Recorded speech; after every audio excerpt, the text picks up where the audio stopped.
I'm mother of three, and at the time my children were pretty small. My daughter had just turned 5, my middle son was 9, and my older son was in 8th grade, just getting ready to, have a big year and enter high school, and looking forward to a lot of memories and good times. And I was very busy. I was very involved at school, as always. Part of the PTA, involved with the Little League organization, just always helping out any way I could. And of course, that meant that I was always pressed for time and rushing back and forth. So I was not really, I took care of myself, but I really wasn't putting myself first. It was probably about March, I want to say the end of the month of 2007.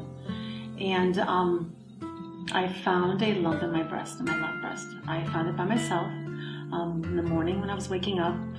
And, thought nothing of it, just thought it was kind of weird and new. And luckily, I work in the medical field, I work in a hospital, and I have a lot of friends. And definitely having them to kind of throw things at was a plus for me, because they were the ones that encouraged me not to just ignore it. This isn't okay, and you need to do something about it. So I think within 2 days, I was at the doctor's office getting a mammogram and an ultrasound. I got the mammogram, and they took some pictures, and decided to do the ultrasound, definitely because of the size of the lump. But I was told by the radiologist, and I looked at my report, that the mammogram showed no abnormality. So they decided to do the ultrasound, and that's when the radiologist came in to tell me that they weren't sure what it was, but that it definitely needed to be followed up with the surgeon. I went into one of the outpatient clinics, and the breast surgeon did the corneal biopsy. Now thinking back, I remember having such a positive attitude, and I want to say that maybe that's one of the reasons why when I did get the bad news, I was very shocked by it, because I think I just kept thinking that it was nothing. I'm 37, I'm young, I have no history of breast cancer in my family, and everything's going to be okay. Yeah. And obviously it wasn't.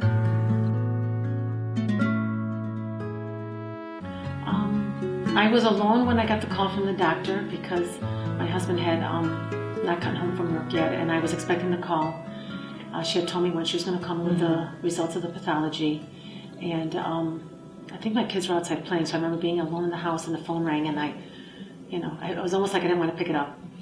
And I got the call, and I remember being strong, because I knew the doctor sounded pretty upset. She was upset for me. I remember that. I remember being very calm.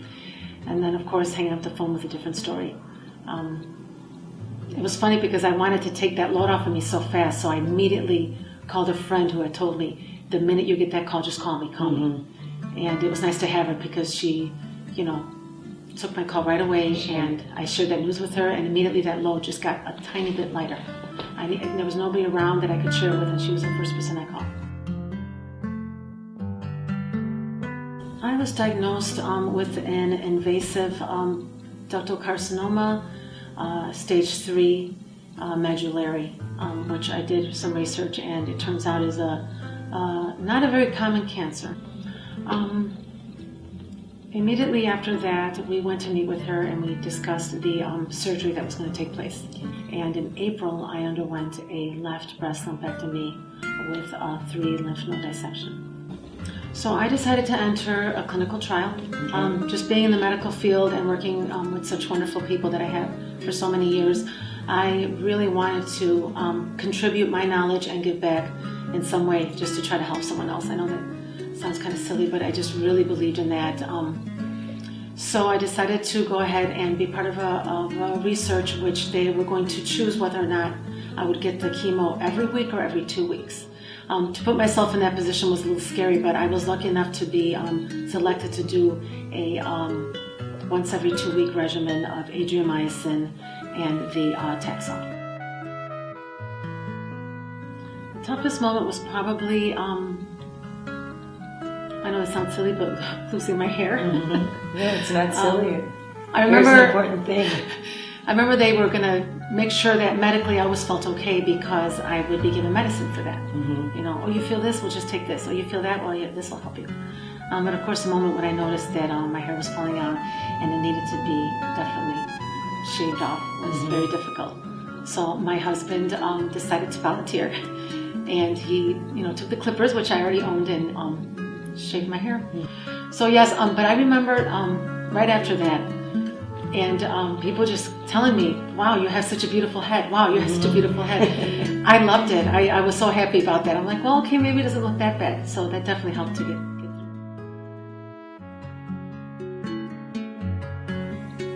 One of the most difficult moments I faced during the chemotherapy was being away from the kids. They try not to keep any children there or let children in because of the risk for infection, things like that. So I remember always feeling like I was missing out on a lot.